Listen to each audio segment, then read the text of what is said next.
Ehe, wanangu wakuu, wadau, leo ni mwendo wa challenge.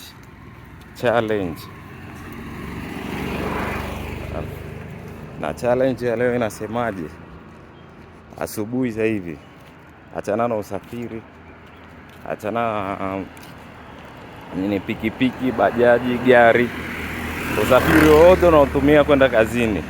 Hebu jipe challenge. Je, unaweza kwenda kazini kwako kupitia miguu, kwa kutembea au kwa kukimbia? Hiyo ndo challenge ya leo.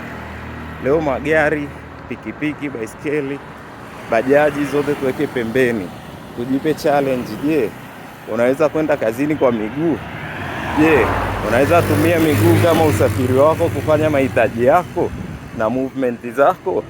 Je, una uwezo wa kuishi kwa kutumia miguu yako, yaani kufanya daily routine kwa miguu yako, bila usafiri, bila magari, bila bajaji, bila nini?